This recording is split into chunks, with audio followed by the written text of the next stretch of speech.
Episode number 3217. Title: Different Gene Race. Destroyed class की God spread gene race का दावा किया I said evil lady. वीर के दिमाग में वह जानी पहचानी घोषणा गूंजी, इससे उसे झटका लगा। यह I said evil lady क्या है? सच में वह जन्मजात God spread gene race है जो डिस्ट्रॉयड क्लास की है। वीर ने जल्दी से I said evil lady के बारे में जानकारी की जांच की और पाया कि उसकी प्रगति बचकानी थी। फिर भी उसके स्तर ने उसे डिस्ट्रॉयड क्लास की गॉड स्प्रेड जीन रेस के रूप में रखा। मार्गदर्शन देने के लिए धन्यवाद, वीर ने दिल खोलकर हंसते हुए कहा।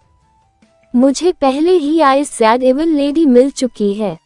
मुझे आश्चर्य है कि क्या मिस अनन्या भी अपनी पार्टी की खोई हुई वस्तुओं को वापस पाने में कामयाब रही होंगी। वह समझ सकता था कि अनन्या सहानी उससे कुछ छिपाने की कोशिश कर रही थी और उसके सामने खड़ी I said evil lady के साथ कुछ करने की उम्मीद कर रही थी। वह इसके लिए अनन्या सहानी को दोषी नहीं ठहरा सकता था। उसने अनन्या सहानी का मौका चुराया था। अनन्या सहानी के लिए उसे वापस पाने का सोचना सामान्य बात थी। उसने शक्ति के बल पर काम किया और अनन्या सहानी ने कुछ भी गलत नहीं किया था। अगर अनन्या सहानी उसे मारना नहीं चाहती थी तो इसका मतलब था कि खतरा नहीं था। इसलिए वीर ने उसके साथ कुछ भी करने की योजना नहीं बनाई। मुझे वे अभी तक नहीं मिले हैं। अगर आपको यहाँ से जाने की कोई जल्दी नहीं है तो क्या आप दोनों मिलकर उन्हें ढूंढने में मेरी मदद कर सकते हैं? अनन्या सहानी का चेहरा सामान्य हो गया। उसने अपने बाल ठीक किए और मुस्कुराई। वीर ने मुस्कुराते हुए जवाब दिया, शायद यह इतना अच्छा विचार नहीं है। मुझे डर है कि तुम्हारी कीमती चीजें भी मेरी ओर उड़ने लगेंगी। उसने अपने हाथ जोड़े और चला गया। अनन्या सहानी को बुरा लगा। वह अब शांत नहीं रह पा रही थी। वीर को जाते देख वह गुस्से में थी, लेकिन वह इस बारे में कुछ भी नहीं कह सकती थी। मेरी पार्टी बहुत समय से I said evil lady को अपने कब्जे में लेने की तैयारी कर रही थी। कोई भी यह उम्मीद नहीं कर सकता था कि I said evil lady किसी पुरुष के हाथों में चली जाएगी। किस्मत वाकई अजीब है। वीर, मैं तुम्हें याद रखूंगी। अनन्या सहानी ने अपने दांत पीस लिए। उसने अजीब तरह से वीर को जाते हुए देखा। वापसी का रास्ता आसान था। वीर जल्दी से बर्फ के मैदानों की सतह पर लौट आया। उसने बंसल फैमिली के महल में लौटने के लिए गैलेक्सी टेलीपोर्टेशन का इस्तेमाल किया। वीर अपनी सी ऑफ सोल से I said evil lady को बुलाने के लिए इंतजार नहीं कर सकता था। लेकिन अगले ही पल कुछ ऐसा हुआ जिससे वीर हैरान था कि I said evil lady ने उसकी इच्छा को अस्वीकार कर दिया। उसे बुलाया नहीं जा सका। वीर हैरान था, ऐसा पहले कभी नहीं हुआ था। इससे कोई फर्क नहीं पड़ता कि वह कौन सी बीस्ट सोल थी या जिस भी जीन रेस का दावा किया गया था। एक बार ऐसा हुआ और उन्हें सी ऑफ सोल में रखा गया तो वे उसके दिमाग से नियंत्रित हो सकते थे ताकि वह जो चाहे कर सके। ये पहली बार था जब उसे मना कर दिया गया था। वीर ने कई बार कोशिश की, लेकिन परिणाम हमेशा एक जैसे ही रहे। वह I said evil lady को बुलाने में असमर्थ था। कोशिश करना बंद करो, I said evil lady ने कहा। तुम्हारा और मेरा आत्मा अनुबंध हमें समान स्तर पर रखता है। मैं अन्य जीन जातियों को जिस तरह से आदेश दिया जाता है उससे अलग हूँ। वे गुलाम हो सकते हैं, लेकिन मेरी अनुमति के बिना तुमको मुझे बुलाने की अनुमति नहीं है। भले ही तुम मुझे बुलाओ, मैं चुन सकती हूँ कि तुम्हारे लिए आऊं या नहीं। मैं तुम्हारे साथ गठबंधन न करने का विकल्प चुन सकती हूँ। ऐसी स्थिति में तुम मेरे साथ अनुबंध क्यों करना चाहती थी? वीर को आश्चर्य नहीं हुआ।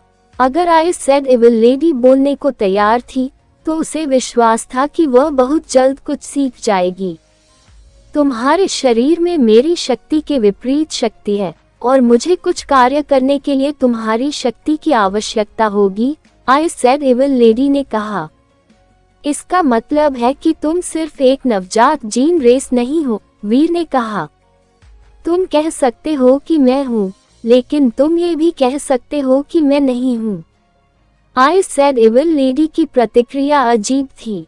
वीर कुछ देर चुप रहा और फिर उसने अनुमान लगाया, क्या पुनर्जन्म से पहले तुम्हें अपने बारे में कोई याद है?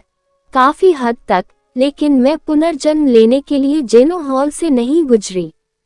आई सेड एविल लेडी कुछ भी छिपाने की योजना नहीं बना रही थी। क्या तुम जीनो हॉल में जाए बिना पुनर्जन्म ले सकती हो और उसी यूनिवर्स में रह सकती हो? वीर ने आश्चर्य से आई सेड एविल लेडी को देखा। उसने पहली बार ऐसा कुछ सुना था। मेरे पास अपना रास्ता है, आई सेड एविल लेडी ने ठंडे स्वर में कहा। तुमको मुझसे इसके बारे में पूछने की जरूरत नहीं है। अभी मेरा शरीर बहुत कमजोर है। मेरे लिए अपने पुराने आकार और ताकत को वापस पाना मुश्किल हो गया है। मुझे नहीं पता कि दुनिया को फिर से तोड़ने में मुझे कितना समय लगेगा। मैं इतना लंबा इंतजार नहीं कर सकती। ऐसी स्थिति में हमें सौदा करने के बारे में बात करनी चाहिए। तुम मेरे लिए क्या कर सकती हो? वीर ने यथासंभव सीधे तौर पर अपना सवाल पूछा। आई सेड एविल लेडी ने कहा, मैं तुम्हें अपनी शक्ति दे सकती हूँ और किसी भी सामान्य जीन जाति की तरह तुम्हारे लिए लड़ सकती हूँ। बदले में जब मुझे तुम्हारी जरूरत होगी तो तुम्हें मेरे लिए कुछ करना होगा और मुझे शक्ति प्रदान करनी होगी। मुझे लगता है कि मुझे बताया जाना चाहिए कि तुम मुझे किस तरह की शक्तियाँ देना चाहोगी। वीर ने पूछते हुए दिलचस्पी से उसकी ओर देखा। जब मैंने अपनी विकास प्रक्रिया लगभग पूरी कर ली थी तो एक इंसान ने मुझे धोखा दिया और मैं असफल हो गई, आई सेड एविल लेडी ने कहा। मुझे पुनर्जन्म लेना पड़ा। मैं चाहती हूँ कि उस इंसान की आत्मा चली जाए और हमेशा के लिए इस दुनिया से निर्वासित हो जाए। तुम किस इंसान की बात कर रही हो? वीर ने बढ़ती दिलचस्पी के साथ पूछा। मुझे नहीं पता, आई सेड एविल लेडी ने कहा। मैं उसे उसके रूप से जानती हूँ, लेकिन मैं उसका नाम नहीं जानती। अगर तुम कभी उसे देखोगे तो मैं उसे पहचान पाऊंगी। अगर वह मुझे विकसित होने से रोक सकता है तो वह मानव जाति का कोई बेतरतीब व्यक्ति नहीं हो सकता। उसे ढूंढना मुश्किल नहीं होना चाहिए। अच्छा, हमें सवालों पर आगे बढ़ते रहना चाहिए। तुम्हारा अंतिम विकास किस प्रकार का था? वीर ने आई सेड एविल लेडी की ओर देखा। उसने सवाल पूछते हुए उसके चेहरे को देखा। Reboot class, I said evil lady ने गर्व के साथ कहा। क्या जीन रेस वाकई इतनी विकसित हो सकती है? वीर चौंक गया। अब तक उसने कभी किसी को विकास के मामले में रिबूट क्लास के करीब पहुंचते नहीं सुना था। सभी मनुष्यों और हर प्राणी को मिलाकर ऐसा लगता था मानो वीर केवल एक ही रिबूट क्लास के प्राणी को जानता था। यहाँ तक कि एंडरसन सैनी जैसा आदमी भी रिबूट गॉड स्पिरिट के क्रोध को चुनौती नहीं दे सकता था। अब जब उसने काले क्रिस्टल कवच को पूरी तरह से नियंत्रित कर लिया था तो ये कहना मुश्किल था कि वह क्या कर सकता है। ठंडे चेहरे के साथ आई सेड एविल लेडी ने कहा, हाँ, मुझे सफल होने के लिए केवल एक और कदम की आवश्यकता थी। ये सब उस भयानक इंसान की वजह से था। वह ऐसी दिख रही थी जैसे उसके अंदर बहुत नफरत भरी हुई थी।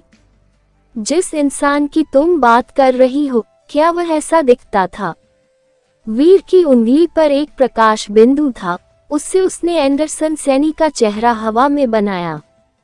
तुम्हें मुझे बाहर बुलाना होगा, आई सेड एविल लेडी ने कहा। क्या तुम इसे नहीं देख सकती? वीर चौंक गया।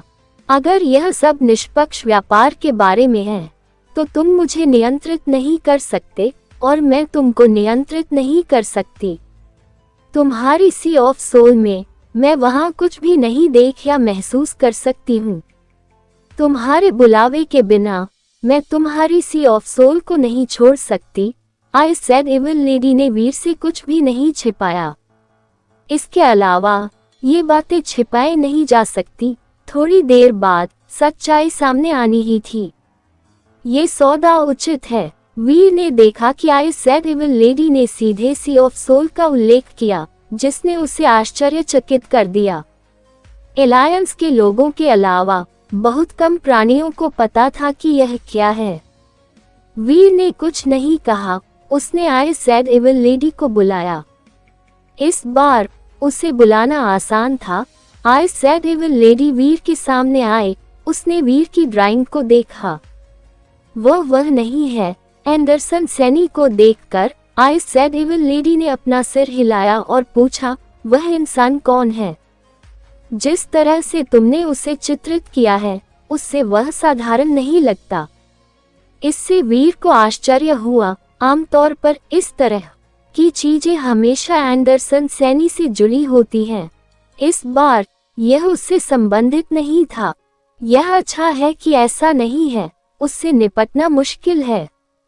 अगर वह इंसान होता जिसने तुम्हें चोट पहुंचाई होती, तो बदला लेना आसान नहीं होता। वीर उसके बारे में ज्यादा बात नहीं करना चाहता था। उसने आई सेड इविल लेडी की ओर देखा और कहा, अगर तुम मेरे साथ सहयोग करना चाहती हो, तो देखते हैं कि जब हम साथ मिलकर काम करेंगे तो क्या होगा। देखते हैं कि क्या हमारी शक्तियां दुनिया को चीर सकती हैं। उसके बाद वीर ने आई सेड इविल लेडी को बुलाया। आई सेड इविल लेडी ने उसके बुलावे को अस्वीकार नहीं किया। वह वीर के पास तैरती हुई आई और उसके शरीर से मिल गई।